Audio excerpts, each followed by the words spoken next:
Madame Guiteau, bonjour et merci d'avoir accepté de venir jusqu'à nous. Bonjour à vous, bonjour à tous les auditeurs. Donc, si on devrait dresser un petit bilan de l'année écoulée dans votre relation avec justement les jeunes à la mission locale, vous me diriez quoi? Alors qu'on n'en fait jamais assez à la mission locale Espace Sud, et puis je crois que tous les acteurs de l'insertion en Martinique ont quand même le sentiment de ne pas en faire assez, mais s'accrochent. Et c'est ce qui nous fait avancer. Quand on dit que l'espoir fait vivre, ce n'est pas dit à la légère. On a mis en place des actions au cours de l'année dernière. Alors je rappelle quand même que à la mission locale Espace Sud est confié l'accompagnement professionnel et social des jeunes de 16 à 25 ans qui sont déscolarisés et qui ont donc un projet de stabilité sociale et professionnelle. Ce qu'on entend par stabilité professionnelle, c'est ou l'accès à une formation, ou l'accès à un stage, donc une immersion au milieu professionnel, ou l'accès à un emploi idéalement, mais aussi l'accès à la création d'activités. Dans la stabilité professionnelle, on inclut aussi, tout au moins pour les étapes vers une stabilité professionnelle, on inclut aussi toutes les questions de mobilité. Et puis bien évidemment, ce qu'on entend par la stabilité sociale, c'est tout ce qui touche au système de protection sociale français, donc assurance maladie, assurance chômage, allocation familiale, tout ce qui permet à un individu de vivre tranquillement chez lui et au quotidien avec sa famille, avec ses proches. Alors pourquoi j'ai fait ce petit laïus, ce petit topo récapitulant l'accompagnement qu'on propose à nos jeunes. L'accompagnement proposé en mission locale est basé sur le volontariat. Au cours de l'année qui s'est écoulée, nous avons pu proposer aux jeunes inscrits en mission locale des actions, des temps forts, comme par exemple la quinzaine de l'emploi que nous avons pu mettre en œuvre grâce à notre partenariat avec le Pôle emploi. Il s'agissait pour les jeunes inscrits en mission locale, mais aussi pour tout public du Pôle emploi, de pouvoir accéder sur un même lieu, donc avec un calendrier particulier, puisque j'ai parlé de quinzaine de l'emploi, donc on avait bien évidemment un créneau, une plage sur le mois. De pouvoir accéder sur un même lieu à une liste importante d'offres d'emploi. Il y a eu une mobilisation particulière de tous nos collaborateurs pour pouvoir offrir aux jeunes l'accès à des offres d'emploi sur un même site. En mission locale, on a pu proposer aussi une action qu'on a renouvelée, qui s'appelle Horizon Québec, qui est une action autour de la mobilité internationale. Horizon Québec, nous pouvons la proposer à nos jeunes grâce à un partenariat avec l'Espace Sud notamment. Il s'agit pour nos jeunes de partir, comme l'indique l'action, au Québec pendant un petit mois, réaliser des immersions en entreprise. Je dis un petit mois parce que ça semble long au départ, mais quand ils reviennent, finalement ils se rendent compte que c'était plutôt court, c'était pas assez. Ils réalisent des immersions en entreprise. Horizon Québec, c'est très souvent des thématiques particulières. Donc sur cette année, mais aussi l'année dernière, on a eu des thématiques autour de la pâtisserie.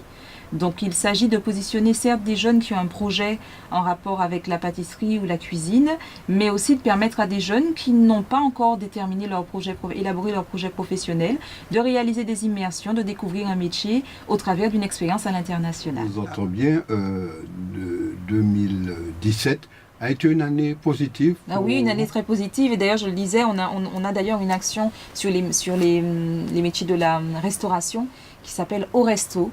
On est sur la phase de clôture de Au Resto 2017. On a d'ailleurs une manifestation, un événement clôture le 26 janvier prochain, avec une huitaine de jeunes qui ont pu, grâce à de nombreuses immersions dans le domaine de la restauration, donc dans nos hôtels de Martinique, auprès de restaurateurs particuliers, toucher du doigt tous ces métiers en lien avec la cuisine, la réalisation de mets fins pour nos touristes et même pour nos locaux. On est sur une action donc, qui permet aux jeunes de toucher du doigt les métiers de la restauration. Cette action est en clôture ce 26 janvier prochain. Nous organisons une petite réception donc, pour nos jeunes, leurs proches et puis les salariés de la mission locale et nos partenaires pour pouvoir saluer l'implication, la motivation et la motivation et l'implication de nos jeunes vers l'insertion professionnelle et sociale. Alors ça va se passer sous quelle forme? Les jeunes vont cuisiner ou bien? Les jeunes cuisinent, voilà. Les jeunes réalisent des mets. Pour l'instant, alors je ne veux pas dire de bêtises, ce sera ou à table ou sous forme de cocktail. Ils recevront donc tous les opérateurs, tous les acteurs qui leur ont permis de participer à cette action au resto, qui a d'ailleurs pour chef de projet Madame Laurence Lopez et Madame Valide. Voilà. On a un dispositif phare à la mission locale qui s'appelle le dispositif Garantie Jeunes, qui nous permet au cours de 4 semaines intensives dans un premier temps de travailler sur tout cela avec nos jeunes. Donc les 4 semaines intensives impliquent que les jeunes qui ont pu intégrer ce dispositif, alors il faut savoir que les jeunes qui peuvent intégrer ce dispositif sont des jeunes qu'on appelle les NEET, donc ni emploi, ni formation, ni stage, les jeunes qui sont vraiment sans situation professionnelle et sans revenus. Donc ces jeunes-là en fait ont été identifiés par les conseillers dans chaque commune. Une commission valide ou pas leur intégration au dispositif Garantie Jeunes, et une fois qu'ils sont validés, ils ont 4 semaines intensives sur un pôle Garantie Jeunes ou le pôle du Marin ou le pôle de Rivière-Salée pour l'instant.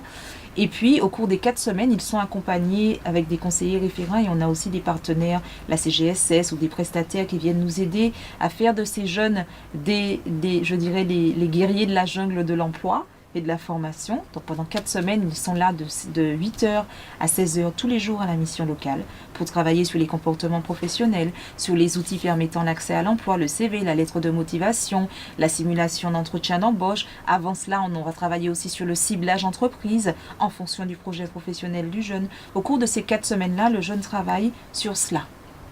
Voilà, on essaie de le préparer, comme je disais tout à l'heure, à faire de lui le guerrier de la jungle de l'emploi. Et pendant les 11 mois qui vont suivre, le jeune sera sur de l'autonomie.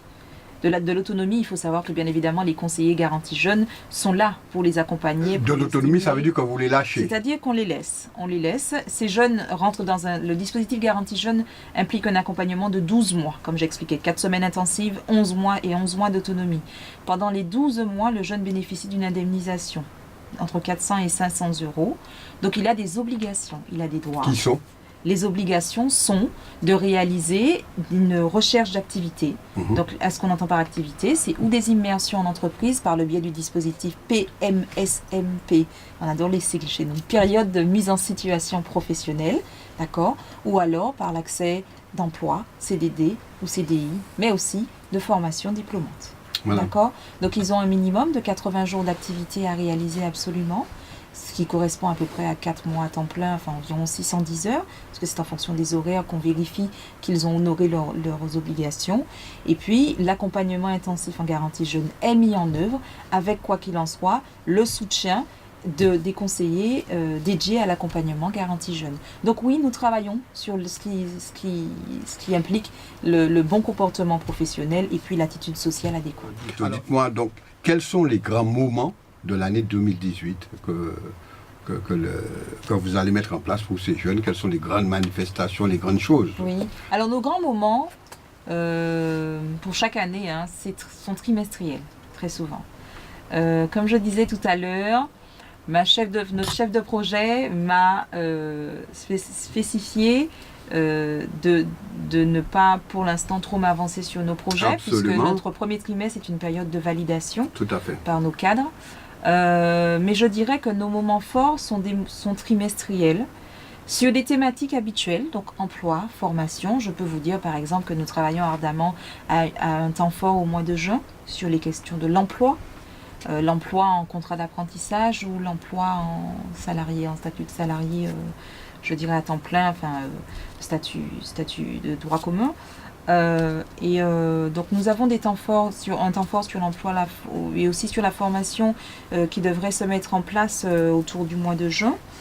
Mais tout au long de l'année, comme j'expliquais, les thématiques un peu plus fashion seront proposées à nos jeunes de mission locale. Parce qu'il est important de les sensibiliser tous et de bien leur faire comprendre que l'accompagnement que nous leur proposons est une approche globale.